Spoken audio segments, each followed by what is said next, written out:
We'll hear argument first this morning in Case 11-564, Florida v. Jardines. Mr. Garr. Thank you, Mr. Chief Justice, and may it please the Court. In the three prior cases in which this Court has held that a dog sniff is not a search, this Court has emphasized that a dog sniff is unique, both in terms of the manner in which information is obtained and the nature of the information revealed. As to the latter point, this Court has emphasized that a drug detection dog reveals only the presence of contraband and that no one has a legitimate expectation of privacy in that. I mean, that just can't be a proposition that we can accept across the board. Nobody under that view has an interest in contraband in their home. The question is, can you find out the contraband? It's just a circular argument. And in the Caballos case that talked about that, if I have the right name, that was where the contraband was visible. It was almost like the smoking gun falls out. Well, of course, there's no interest in the smoking gun when it falls out in front of you. So I just don't think that works. Well, Justice Kennedy, in the Caballos case, the contraband wasn't visible before the dog alerted. In the home case, we're not saying that you don't have a legitimate expectation of privacy in the home. Of course you do. The question is whether you have a legitimate expectation. So doesn't that mean that what's in your home that's not visible to the public has an expectation of privacy as well? Not when it comes to a contraband, Your Honor. And we think that the Kylo case helps. That is circular. Then why do you need a search warrant? If you have no expectation of privacy in the contraband, why bother even with a search warrant? Because, Your Honor, when you have a search warrant and you go into a home, there's going to be a lot of private information that you're going to come across, even if your expectation is finding evidence of a crime. Mr. Garr, does your argument mean, you say, minimally intrusive, and the dog will detect only contraband, that the police then are at liberty, say, to go into a neighborhood that's known to be a drug-dealing neighborhood, just go down the street, have the dog sniff in front of every door, or go into an apartment building? Is that — I gather that is your position. Your Honor, they could do that, just like the police could go door to door and knock on the doors and hope that they will find out evidence of wrongdoing that way. The two responses this Court has always pointed to is the restraint on resources and the check of community hostility. Here the police were combating a serious epidemic of grow houses, hundreds of houses each year that were a scourge to the community, not only in terms just of the drugs that they were growing. Suppose the house had on the lawn no dogs allowed.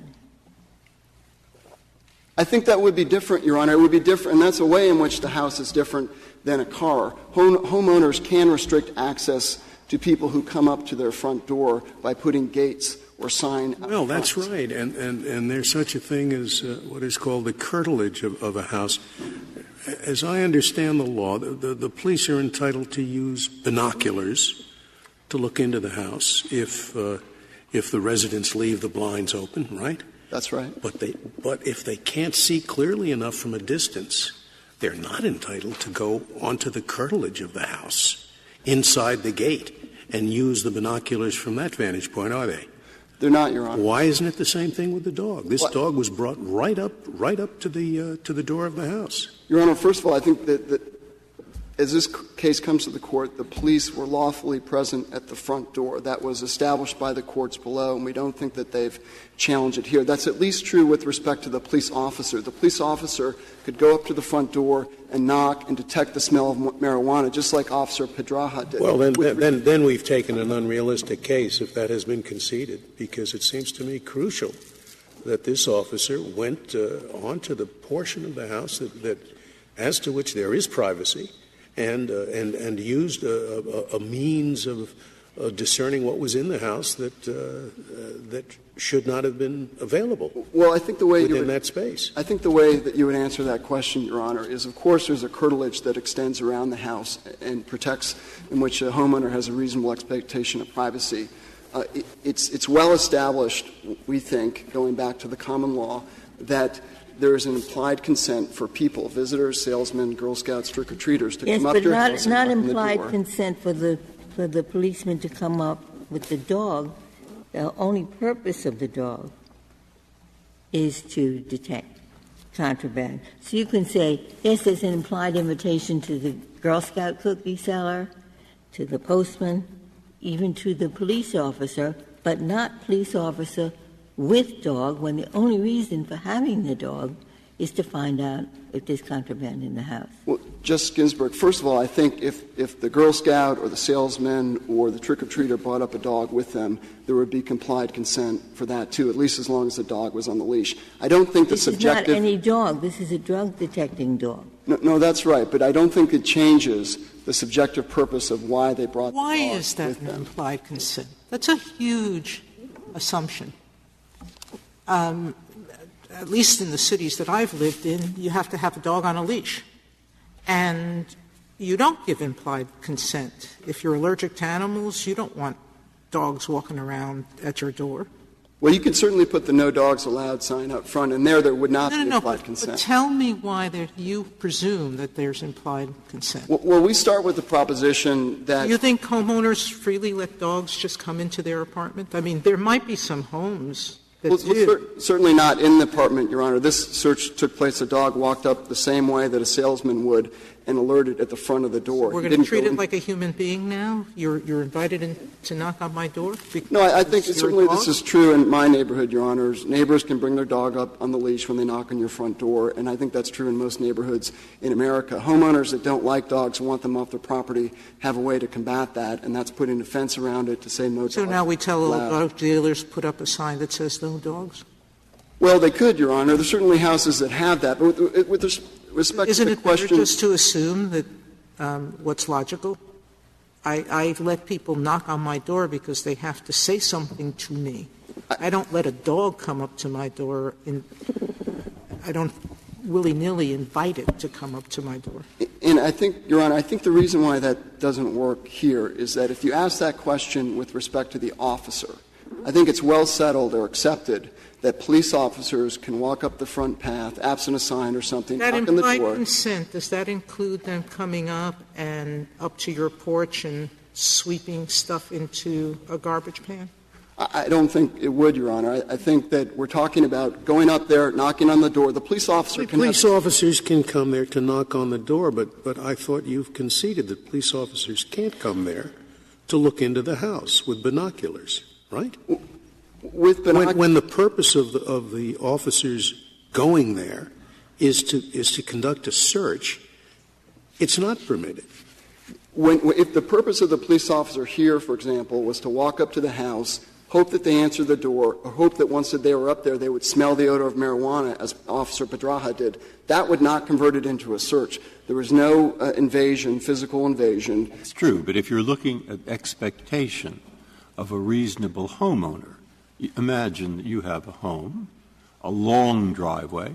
You do expect people to come up and come into the house, knock on the door, maybe even with dogs. Do you expect them to sit there for 5 to 15 minutes? 15 minutes? Not knocking on the door? Doing nothing? I mean, well, Your is Honor, that something I wouldn't — would you be nervous about that? I think anyone coming to your door and not knocking? I think just I think what happened sniffing. here — sniffing. Well, I think everyone accepts when someone comes to your door, they can avail themselves of their God-given senses, whether it's looking into a window without binoculars, breathing in and smelling the air, as Officer Pedraja did. I don't think there's a constitutional difference when — No, there is in this sense. Justice Scalia just said it. He said, you do have an expectation of people coming into your door, perhaps even with animals, perhaps even with binoculars, but not looking into the house. Not looking into the house from the front step with the binoculars. Now, why is that unconstitutional? Because it's very unusual that someone would do that, and a homeowner would resent it. Well, would a homeowner resent someone coming with a large animal sitting in front of the front step on his property and sitting there sniffing for 5 to 15 minutes? Forget the sniffing, just talking, loud noises. Is that something that you invite people to do? Your Honor, what I think you can say there's implied consent to is a dog accompanying a person on a leash, walking up to the front door, taking a sniff in a matter of seconds Is that what happened here? I thought what happened here was 5 to 15 minutes. I mean, the record suggests that you put the dog on a very long leash. The dog goes back and forth, tries to figure out where the smell is coming from. It's not just, my first thought was you go up to the door, the dog barks once, and that's it. But you read the record, this dog is there for some extended period of time, going back and forth, trying to figure out where the greatest concentration of the smell is. It actually seemed, from my reading of the record, to be, a lengthy and obtrusive process. Your Honor, I think what the record shows is that the dog was on the scene, i.e. at the curb, walking up, going back into the car, and then leaving for a total of 5 to 10 minutes. Walking up to the front steps, sniffing, alerting, and leaving is a matter of seconds or minutes. It's not the dog isn't up there for 5 to 10 minutes. It happens very quickly. I think in thinking about reasonable expectations of privacy, it is important to keep in mind physically what's happening in these houses. These people are growing drugs in the houses with the aid of electricity and light and heat, and they need air conditioning in order to control the heat. And that air conditioning is blowing a very strong odor of drugs out into the public. And the people know that. They know that. We know they know that because they use mothballs, which Officer Pedraja found here at the front of the house, outside of the house. And so what you're talking about, although we talk about what's going on in the home, really what's happening here is odor of illegal contraband is being blown out into the street, and someone is coming up to it and using their God-given senses in a way that humans and dogs have used for centuries. Well, we've had a lot of discussion about whether it's 5 minutes or 15 minutes or whether it's mothballs. So I understood the issue before us to be whether or not, under the Fourth Amendment, it is a search for a dog to come up to the door and sniff. Not with respect to — we're not making a judgment, I thought, on the probable cause in light of the totality of the circumstances, but the ground of decision below was this is a search when the dog sniffs. That you need probable cause just for the dog to sniff. No, that's absolutely right. And the dog sniff itself clearly is not a physical invasion in the same way that looking is not a physical invasion under the common law. And the dog, we think — It isn't just the sniffing in the abstract. It's the sniffing at this point. The sniffing at a person's front door. Right? Well, that's true, Your Honor, but I think if it wasn't a search for the police officer to walk up there and sniff and report smelling live marijuana, then it wasn't a search when Frankie walked up there and alerted to the presence of an illegal narcotic. Well, I didn't say it wouldn't be a search if the police officer himself did that, if he went there with the intention of smelling at the door. Well, he's going there to search, and he shouldn't be on the curtilage to search. I think it's been conceded in this case, at least it was below, that the officer could walk up there, knock on the door, report the smell of marijuana, and that was not a search. Mr. Gard, this is what we said in Keno, and I'm just going to read it. We said, "We think that obtaining by sense-enhancing technology any information regarding the interior of the home that could not otherwise have been obtained without physical intrusion into a constitutionally protected area constitutes a search, at least where, as here, the technology in question is not in general public use." So what part of that do you think separates your case from this one? In other words, what part of that language does not apply in this case? Well, first of all, Frankie's nose is not technology. He's availing himself of God-given senses in the way that dogs have helped mankind for centuries. So does that mean that if we invented some kind of little machine called a smellomatic, and the police officer had this smellomatic machine, and it alerted to the exact same things that a dog alerts to. It alerted to a set of drugs, meth and marijuana and whatever else. The police officer could not come to the front door and use that machine? Your Honor, I think the contraband rationale would be the same. It would be different in that you don't have technology in this case. And I think that's an important distinction because as we read Kylo, the Court was very concerned about advances in technology. And that's just not true for a dog's nose. So your basic distinction is the difference between like a machine and Frankie. Well, we should not understand Frankie as kind of a sense-enhancing law enforcement technology, but we should think of him as just like a guy. Your Honor, I think that's true for two reasons. One is Frankie is using the same sense of smell that dogs have used for centuries. So this isn't the case where if you allow a dog to sniff today, he might use X-ray vision in the future. That's not going to happen. And the other thing is that Frankie is used — that the use of dogs for their sense of smell, which everyone agrees is extraordinary. Mankind has been using them for law enforcement type purposes for centuries. Not this purpose. I mean, you said centuries, but I think you recognize that it wasn't until the 70s. I mean, the dogs were used to find culprits, but to use it in this way, I think it was only since the 70s. Well, to use it for drug detection purposes, that's right. But we've been using dogs to track thieves for centuries, going back before the founding. Scotland Yard used dogs to track Jack the Ripper. That's the same type of way in which they're being used here. The fact is today they're looking for drugs in this context. But there's no dispute that dogs can smell what human beings can't. Is that correct? It's not that we can find a machine to put it on a human being to enhance their sense of smells. Dogs can do something human beings can't. They have a much better sense of smell. That's right. But I think if you look, you have to treat him like a guy to think that he is not like technology in terms of augmenting what a human being can do. Well, he's not augmenting what a human being can do. He's substituting what a human being can do. The dogs, no doubt, have an enhanced sense of smell compared to the officer. But I think that's really not functionally different than using an airplane to look into the house, like in Florida versus Riley. And in that sense, I think this case is a lot like that. In Florida versus Riley, the officers used a helicopter to fly over the drug house, and they saw exposed marijuana.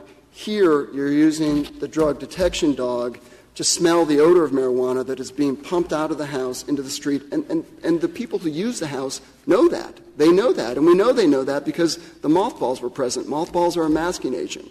People don't have a legitimate expectation of privacy. This Court has held in things that they knowingly expose to the public, even in the home. That's what the Court said in Florida versus Riley. It's what it said in Katz itself. And I think here one way to resolve it is to say people who live in grow houses with a distinct odor of marijuana who know that that is being pumped out in the street because of the air conditioning that they need to run the grow houses, there's no invasion in their expectation of privacy when either a man or a dog, when lawfully present on the property, uses their God-given senses to detect that. If I could reserve. Thank you, counsel. Thank you.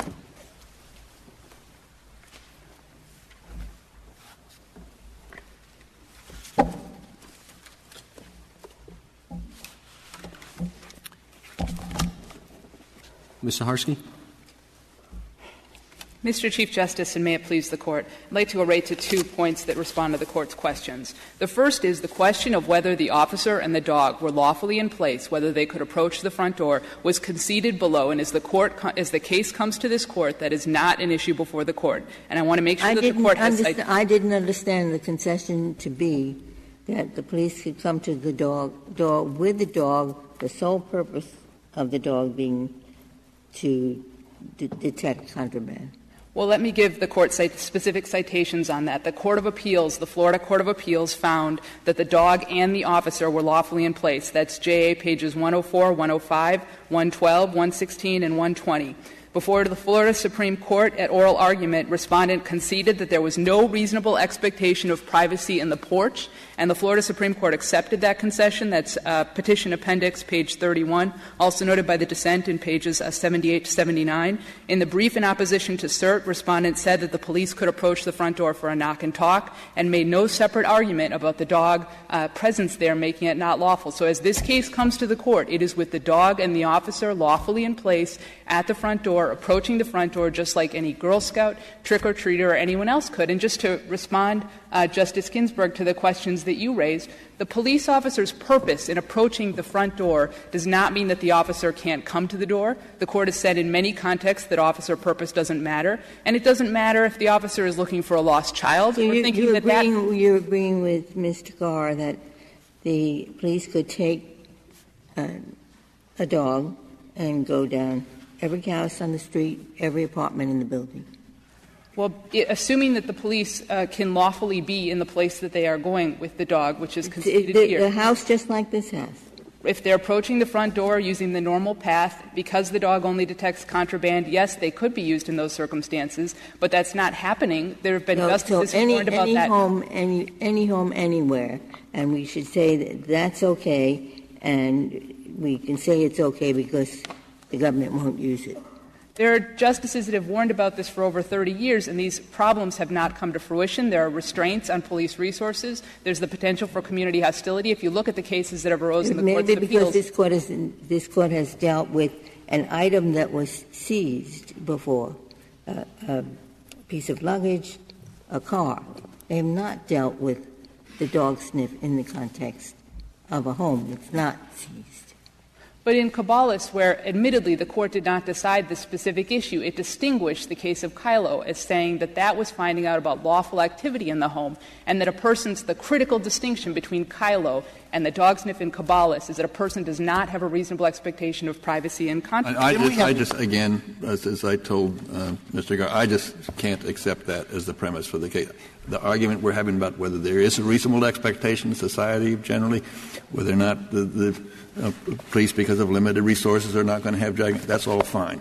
But this idea that, if there's contraband, then all the rules go out the window, that's just circular, and it won't work for me anyway. Well, I wanted to be sure to respond to that, Justice Kennedy, because I would hate for the court to have the impression that all the rules go out the window. That's not the case. What we're talking about here is a sniff that would allow the police to go to a detached and neutral magistrate to say that we have probable cause. Fine, but don't ask me to write an opinion and say, we're dealing with contraband here, so we don't need to worry about expectation of privacy. There is simply no support for that, because Caballos cited Jacobson, and Jacobson was where the contraband fell out of the package and it was in plain view. So that just doesn't work, at least for me in this case. Well, the reasoning in Jacobson, though, the court said that the rationale, the reason for its decision in place is because when you're talking about people's reasonable expectations of privacy, they have both a subjective and an objective component. So it's not just that you want to keep something private, it's that you need to have a legitimate expectation that you can keep that private. And the court has said over and over in Place, in Caballos, in Jacobson, that you do not have a legitimate expectation with respect to contraband. That doesn't mean... And I don't think the cases go that far, because those were cases in which the contraband, Jacobson, was in plain view. Everybody knows that it falls out of the package. At that point, you don't have any. What you're saying is, if there's contraband in the house, then you have no legitimate expectation of privacy. That, for me, does not work.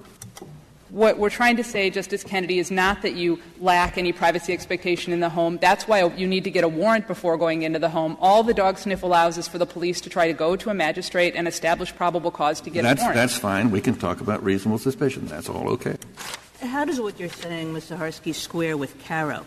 Because in Caro, the only thing that the beeper alerted to in the home was the can of ether, which was clearly an item that was being used for drug manufacture. And there was nothing else other than that item, which you might not call it contraband, but it was evidence of illegality, this can of ether. There was no thought that it was used for anything else. And that was the only thing that the beeper alerted it to, and yet nonetheless we said, of course that's a search.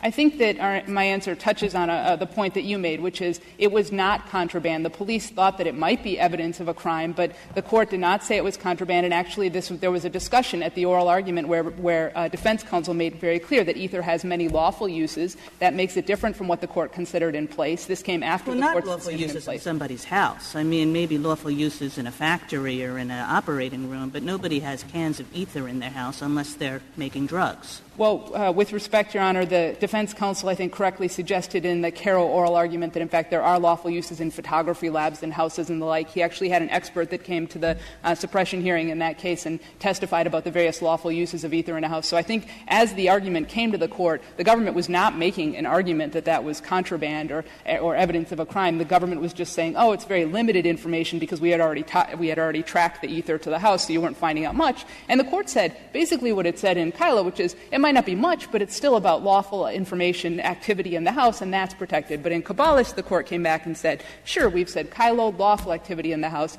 but your interests in protecting contraband are different. Those are not legitimate interests, and the court has said that again and again and again. But in Kylo, and I think this was what Justice Kennedy was saying, in Kylo there was already a seizure that had happened, and the court just said this is really no greater an intrusion. Well, with respect, when we look at the language in these cases in Cabalas and the like, the court wasn't saying, oh, it's not a search because this had already been seized and nothing more was happening. The court said it was not a search because there's no legitimate expectation of privacy. And just to be clear, the question about whether folks have a reasonable expectation of privacy with respect to contraband in their house has to take into account two facts. First, that we're only talking about contraband, but also that dogs have been used and known for centuries. What I'm curious about, and it's an unanswered question for me, is we are considering whether the dog sniff is permissible. So I wanted to know what a dog sniff at the front door involves. And in page 96, 97, 98 of the Joint Appendix, with which you are familiar, it explains that. It isn't just going up and that's it. It's a process called bracketing. They describe it at length. The dog officer said he was in a rush that day, and it didn't take more than 5 to 10 minutes. And my question, really, is whether an ordinary homeowner expects people to walk down the curtilage and with a big animal, and the animal, they don't knock, they behave in the page 96, 97, 98 way. I subjectively think, well, that's pretty unusual behavior, whether it's a policeman or anybody else. So what do you respond? This sniff occurred very quickly, and it was 5 to 10 minutes, and it's 96, 97.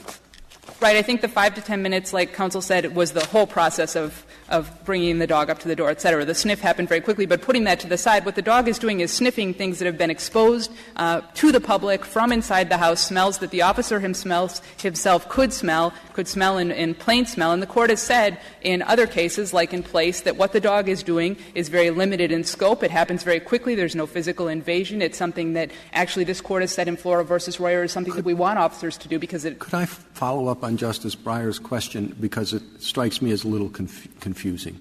Does the dog, as soon as he or she is at the door, sniff and sit, or sniff and not sit? Or does the dog — I mean, you've talked about the sniff is immediate. What is the 5 to 10 minutes?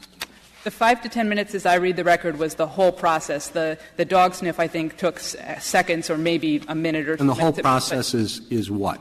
That they met at the front gate, that they were walking up to the door, that the dog did the sniff, that he talked to the other officer, and then he went back to his car, which was parked, I think, some length of time away. So it doesn't take the 5 to 10 minutes to walk to the door. So the officer walks to the door, the dog sniffs right away, and then. Well, the dog sniff, he has to find the strongest source of the odor. So he starts sniffing right away. He sniffs around for a few seconds. He finds the strongest source of the odor, and he sits down at that where in the record do I find the few seconds point?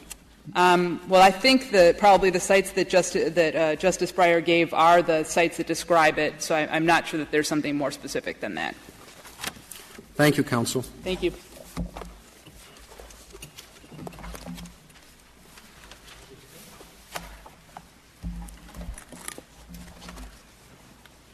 Mr. Bloomberg.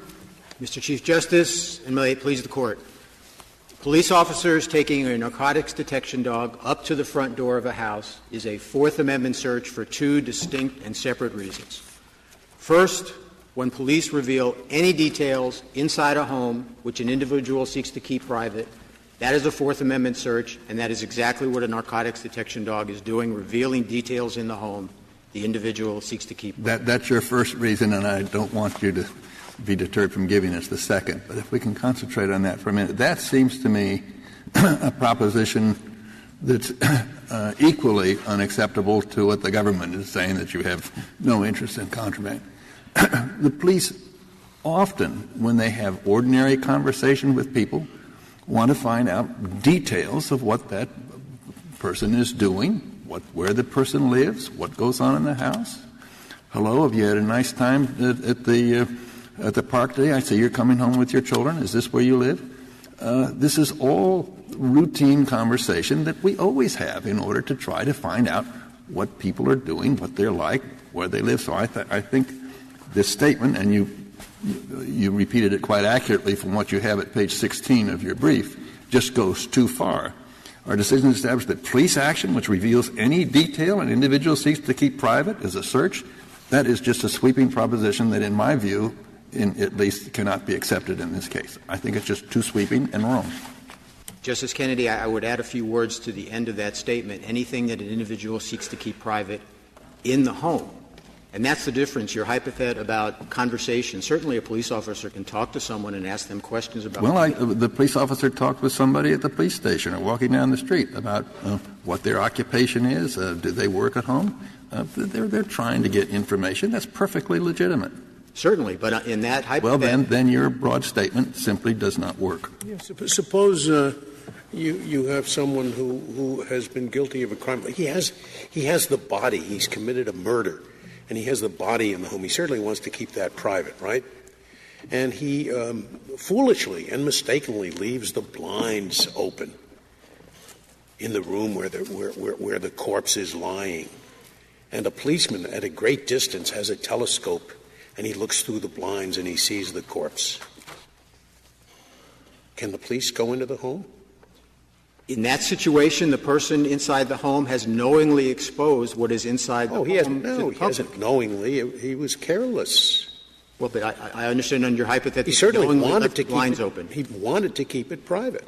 Well, certainly, and the defendant in Riley wanted to keep the marijuana private. Well, you could say the same thing here. They wanted to keep private the fact that they were growing the marijuana, but they used a means of suppressing the heat that made it impossible to keep it private. Well, they were careless. I don't believe there's anything in the record to indicate that the air conditioner was blowing the smell of marijuana out from the house in a very strong manner. As a matter of fact, mothballs.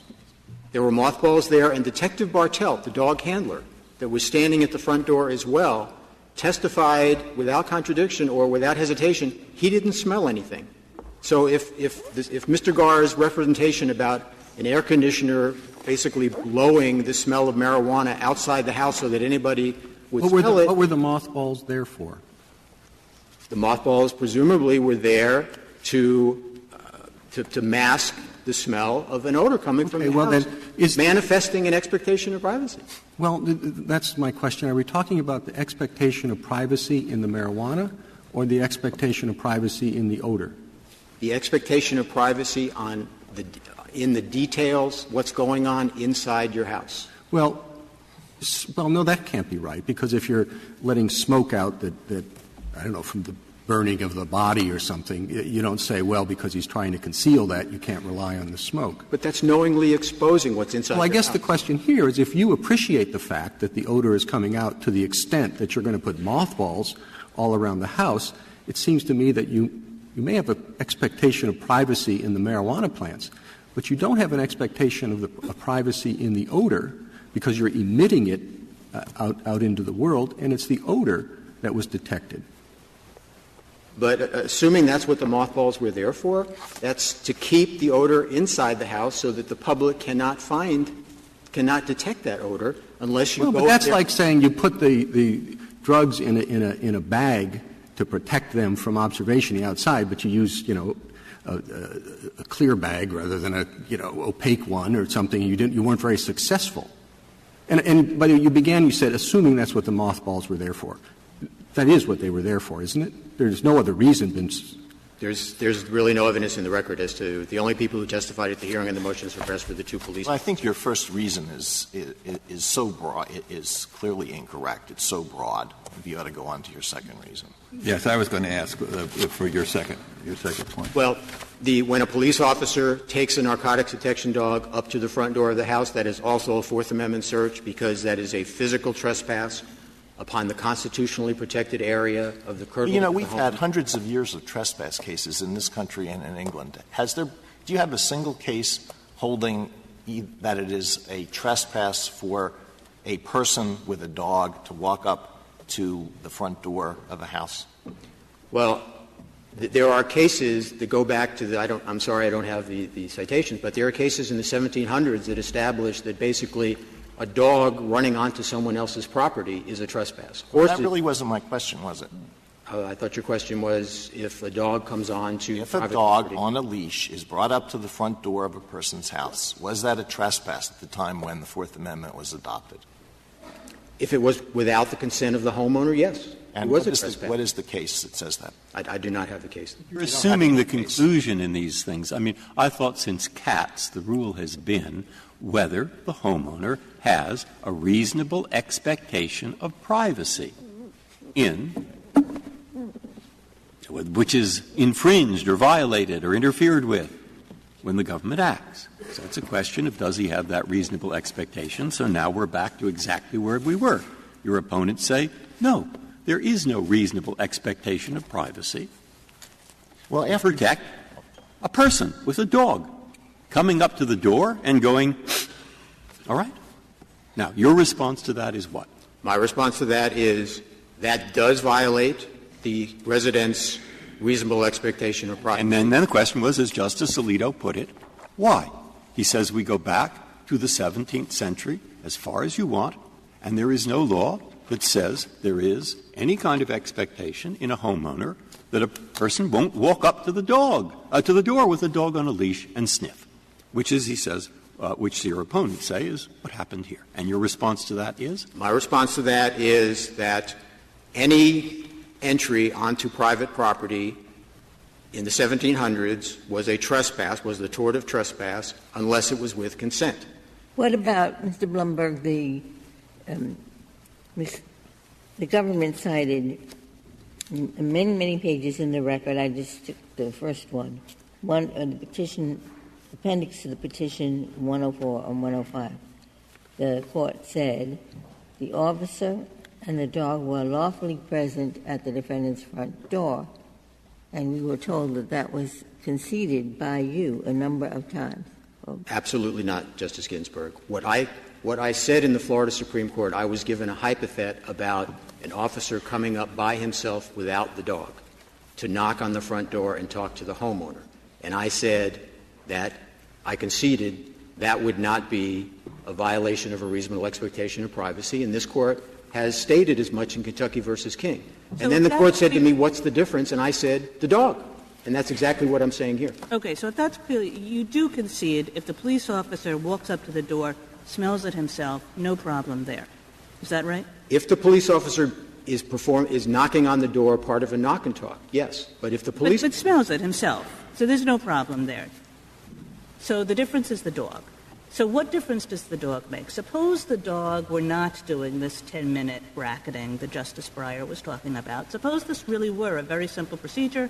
The dog comes up, takes a sniff, barks, sits down. And, to make it even more, the dog's not a scary-looking dog. The dog's a cockapoo.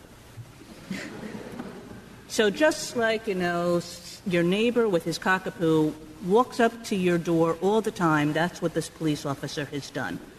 Why do you win then? Well, whether it's a cockapoo or Frankie, who from all the pictures appears to be a very cute dog, it's not what the dog looks like. It's what the dog is doing on the front porch. The dog does what your neighbor's dog does. Well, no, the neighbor's dog does not search for evidence on your front porch. That's the key distinction. Mr. Blumberg, I think you're with respect, misguided to concede that if it was just the officer alone without the dog, it would be perfectly okay. I did not mean to concede that. Well, I thought you did. I was about to return to your... I would assume you would say that if the officer walks up there with no intention to knock and talk, but just walks up to the door with the intention of sniffing at the door, you would consider that to be a violation. And that was the point I was going to make. Our Fourth Amendment cases are very clear that they don't turn on the subjective intent of the particular officer. And I'm not arguing that. I thought you just said it depends on whether or not he's going up to the door to sniff or going up for something else. It depends what the officer does at the front door, not what his state of mind is. If the officer goes up to the front door and starts sniffing around the cracks and crevices... Yeah, sure, if he's down on his knees. But what if he goes up to the front door and sniffs? I mean, he's got to breathe. I mean, how do you tell whether it's different? I don't understand. He's going up to drop off, tickets to the policeman's ball, and he smells marijuana. What is that? Is that a violation or not? It is not, because he's not performing any type of search. But if he's going up to sniff, it is a violation. Not going up to sniff. If he goes up there and does sniff, well, if he goes starts searching around, looking in the windows. He goes to deliver the tickets and he sniffs. He doesn't intend to sniff before he goes, but he goes to deliver the tickets and he smells the marijuana. Is that a search? No, because he's not performing any kind of search. And this Court has repeatedly held that an officer... He's doing exactly the same thing. Two officers go up to two identical houses. One goes up with the subjective intent to sniff. The other one goes up with the subjective intent to drop off the tickets to the policeman's ball. Your answer is one is a search, one is not a search. No. And I am not in any way, shape, or form tying it to the subjective intent. All right. And I think you're wrong not to accept that. I think our case is supported. I think you cannot enter the protected portion of a home, which is called the curtilage, with the intention of conducting a search. That is not permitted. I think our case is established that. I believe the language... It's fine to say, I don't think it's true, that the intent of the officer is never relevant. It is relevant in that context. The reason for the officer going on to protected property, if he's going on just to knock on the door to sell tickets to the policeman's ball, that's fine. If he's going on to conduct a search, that's something else. The language in this Court's opinion in Jones is for the purpose of conducting a search. Can odors be in the equivalent of plain sight, plain smell? In other words, the officer goes up to drop off the policeman's ball tickets. The door is open. He sees the dead body. The officer goes up to sell the policeman's ball tickets, and he smells the marijuana. Okay in both cases, right? Yes, Mr. Chief Justice. So this depends upon how strong the odor is. This Court's decisions establish that a police officer does not have to close his eyes when he goes up to the front door of a house to do a knock and talk. He does not have to hold his nose to prevent anything that he naturally observes using his ordinary senses when he is there for a lawful purpose, such as a knock and talk, is fine. If let's say it's a townhouse that goes right up to the sidewalk. If the police go by with their dog, intending to sniff, and the dog alerts, it's on the sidewalk, but 2 feet away is the front door, that's okay, right? Well, that would not be a trespass. That would not be a search. So it's okay. Trespass, no, it's not okay, respectfully, because the dog would still be revealing details inside the home that the officer could not reveal using his or her ordinary senses. That's our first argument in this case. Well, let me make sure I understand you. The policeman is walking down the sidewalk with his dog. The dog stops and alerts. That doesn't constitute sufficient probable cause to get a search warrant to go into the townhouse. There's been no entry onto the property. It's just a policeman walking with his dog. Well, but I assume on your hypothesis it's a policeman walking with his narcotics detection dog up and down the street. Sure. A dog that he knows. He's walking trained. the dog. He's not out searching. He's walking the canine dog, and the dog alerts on a house without any trespass. You think that's still bad? Yes, and I would submit that would basically be the same thing as a police officer walking up and down the street with a thermal imager that's turned on. But you do say that this is an easier case. This is an easier case, of course, because the police officer in this case, and not only the facts of this case, but the question presented is going up to the front door of a home. I thought the relevance of technology was that technology that we have now was not much of it was not available at the time when the Fourth Amendment was adopted. So we can't tell what people in 1791 would have thought about it. But that's not true of dogs. Dogs were around. They've been around for 10,000 years. Dogs were around they've been used to detect scents for thousands of years. Certainly they were available for that purpose in 1791, weren't they? But in 1791, dogs had not been trained to detect criminal activity within a house. But they had been trained to track people, had they not? Yes. Dogs have been tracking people. In 1791, if the police were using or somebody was using a bloodhound to track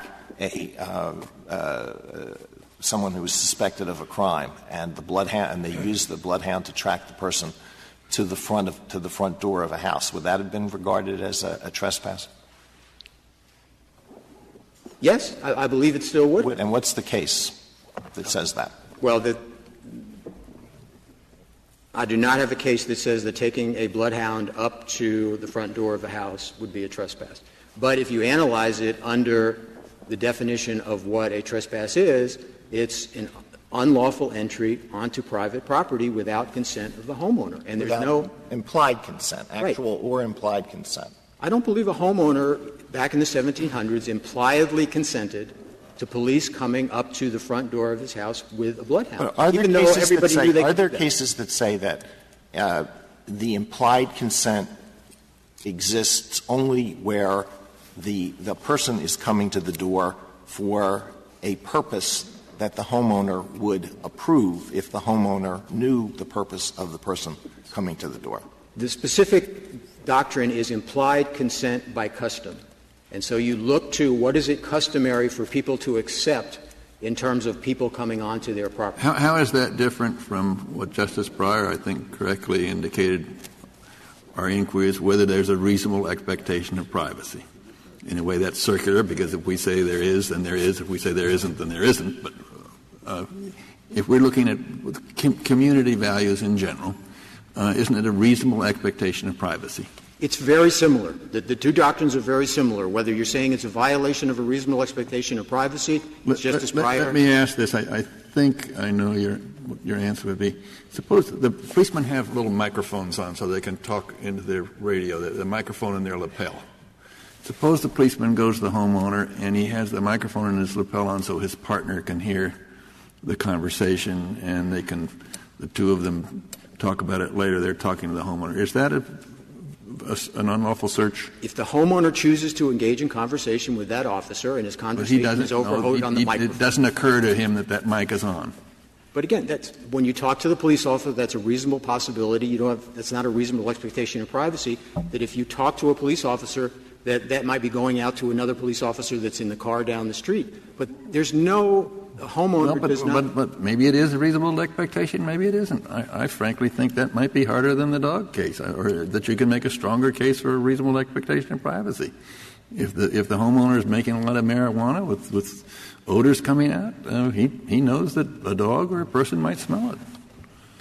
But again, this particular case is not, the question presented does not hinge on whether or not a normal officer could smell it, because this officer, Detective Bartelt, said he did not smell it. It does hinge on what is a reasonable expectation of privacy, and that's what we're trying to find out.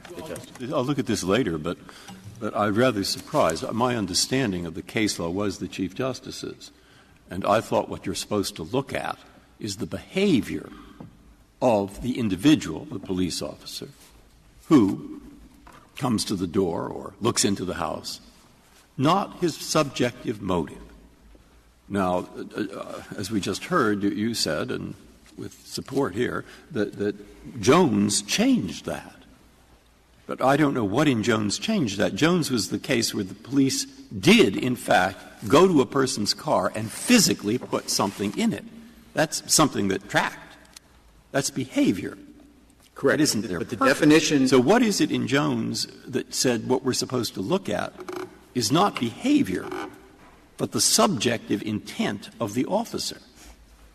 It's the language in Jones that says one of the elements in determining whether or not a physical trespass constitutes a search under the Fourth Amendment is there a physical trespass onto a constitutionally protected area for the purpose of conducting a search? Those are the three elements. What is the constitutionally protected area in this case? In this case, the curtilage of the home. Even though it's the sidewalk where there's an implied license for people to walk up to. Well, that was your I mean, it may be a search. I it's see not a that. sidewalk here. It's the front door. It's not the sidewalk here, is it? No, it's the front door of the home. It's the front door. But there's an implied license to walk up to the front door, right? Only to do certain things. There's an implied license to go under the curtilage for most people. Yes. The curtilage is not sacrosanct. To do certain things, such as to try and sell Girl Scout cookies, to knock. Even a police officer can go onto the curtilage, to knock onto the door, to knock on the front door, to try and engage the person inside the home in a conversation.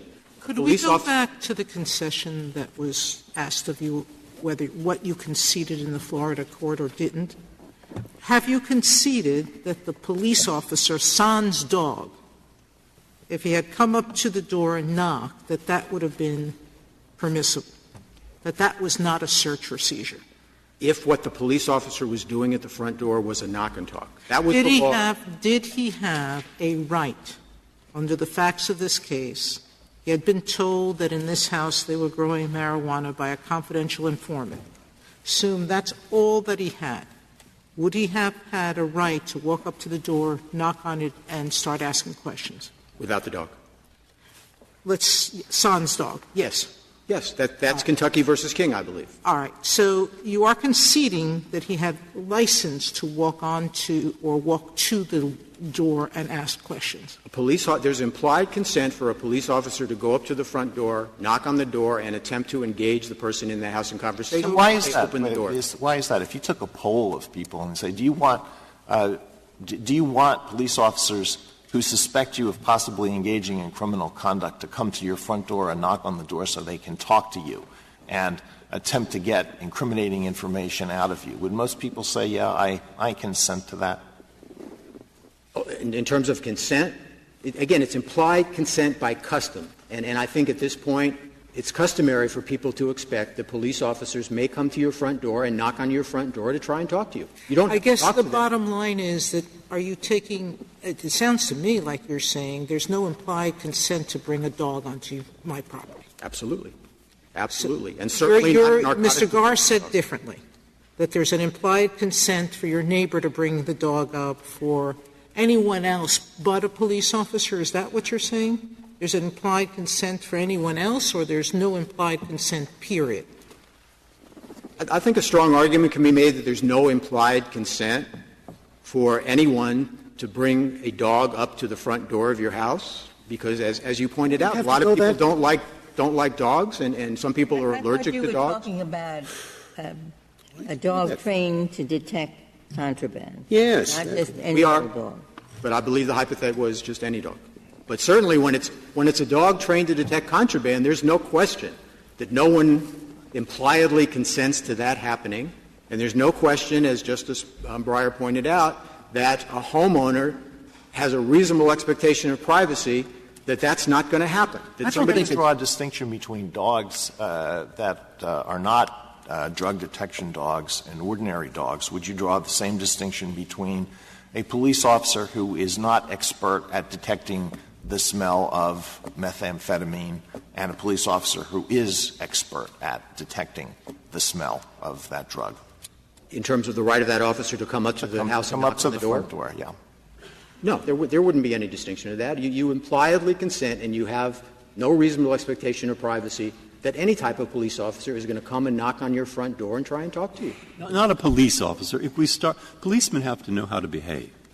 And in this area, they can behave the same way as other people can behave, and we expect them to behave, even though their motive differs. They're always trying to find crime.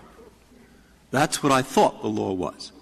So I've been trying to figure out just what you say, but in a slightly different form.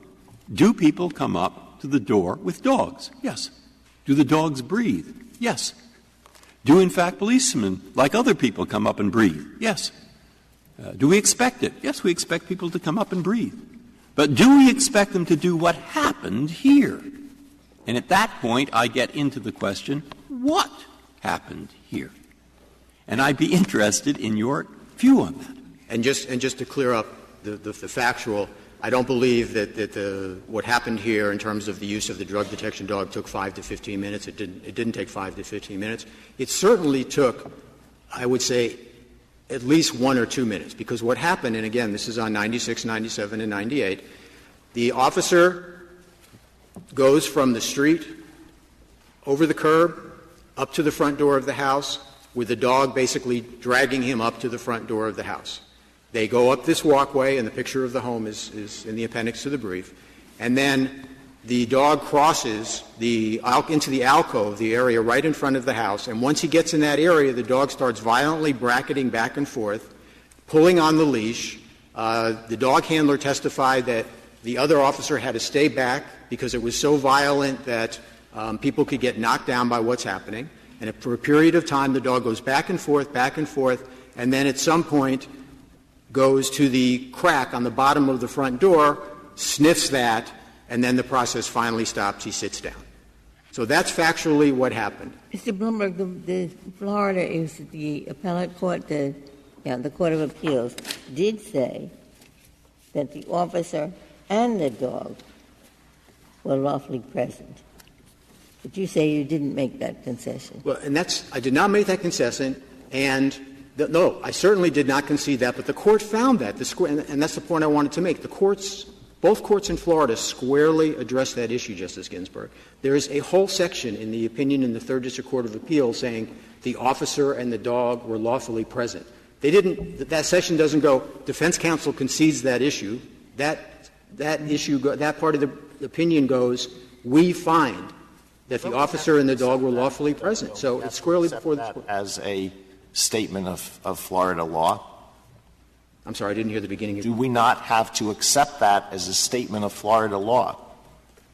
No. The issue is whether or not that's a violation of the Fourth Amendment. And just because the Third District Court of Appeal found that's what's before the Court today. That's why the issue is squarely before the Court. The Third District Court of Appeal decided the officer had the right to go up and be there on the front porch with the dog. The Florida Supreme Court disagreed. There's a passage in the decision of the Florida Supreme Court that says an officer going up to the door can go up to the door and do a knock and talk, but when the officer goes up with a narcotics detection dog, that is a qualitatively different matter. People, maybe this is the same question Justice Alito asked earlier, but people have different senses of smell. So what if there's some person who has, the best sense of smell in the department, and they say, well, let's use him to go do the knock and talks when we suspect drugs. That way he may discover the odor of marijuana when other people wouldn't. Is it wrong for them to select the person with the best sense of smell to do that? I think that would lead more to a determination that there was a trespass because they selected the officer who had the best sense of smell to go up to that door, so they weren't really going to do a knock and talk. You said knock and talks are okay. Well, but there's knock and talks are okay, but under your hypothet, it appears that the knock and talk was not really what the officer was going up there for. They picked the officer. You're on a really slippery slope with that answer. There's dual motives in everything police officers do. They knock to hope the person comes to the door and that they can see something from the door. They knock. They always have a dual motive. So you're suggesting what? No. In terms of our rule, that if they select somebody with a sense of smell because they've gotten a tip of drugs in a house, that we give up in that situation the assumption that they went to investigate? No. The rule I'm asking this Court to adopt does not rely on the subjective intent of the police officer. The rule I'm asking this Court to adopt. He knocks and he says to the neighbor, who are you? I've gotten a report and I'm smelling drugs, so I know you have drugs in there. That would be fine. That would be plain smell in that. But if he smells first and asks the question second, that's not okay? No. What's not okay is if he goes up there to perform a search or if he conducts a search. And again, back to the facts of this case, when a police officer goes up to the front door with a narcotics detection dog, there's no question what that officer is doing. That officer is performing a search. And therefore, if you go to Jones, the officer and the dog have entered a physically trespassed, because there's no consent to do that, onto a constitutionally protected area, the curtilage of the home, and performed a search. If you follow the test set forth in Jones and apply it to what happened here and the question presented here, it is a trespass. I thought the rationale in Jones, what Jones added was that it is a search if it was a trespass. Yes. And so I come back to the very first question I asked you. Do you have any authority for the proposition that this would be a trespass? Any case that says this is any trespass case in the last 500 years in any English-speaking country? I don't believe any court has faced this issue as to whether or not taking a police dog up to the front door of a house is a trespass under the common law. Thank you, counsel. Thank you. Mr. Garr, you have 3 minutes remaining. Thank you, Your Honor. First, with the question of how long they were at the scene. The record says that they were at the scene for 5 to 10 minutes. That includes in the car, walking up to the door, which my friend conceded was a minute or two, and then back in the car and leaving. With respect to the bracketing just means that the dog is getting excited, moving his head around. This is a passive alert dog. They get a little bit excited and they sit down. It's no different than what a neighbor's dog could do when they get to the front door. Second, with respect to state law, we do think it's important. And Florida has a decision, State versus Mooresman. I thought what the dog does, according to the police officer's testimony, is he gave him a long leash So the dog would lead him to the drugs. What the dog did, I thought, according to what I read, was go past the motorcycle to make sure, and the officer said this, you don't know if the drugs are in the motorcycle, you don't know if they're in the garage, you don't know where they might be. So the dog is permitted to roam around until he catches the scent. Is that accurate? Yes, they're walking up the common path, and you can see it from the picture at the appended to the brief, and then up to the front door. It's near the front door where he alerted by sitting down. But the point is that he's sniffing all the way around. He's sniffing. He's breathing. That's right. Yeah.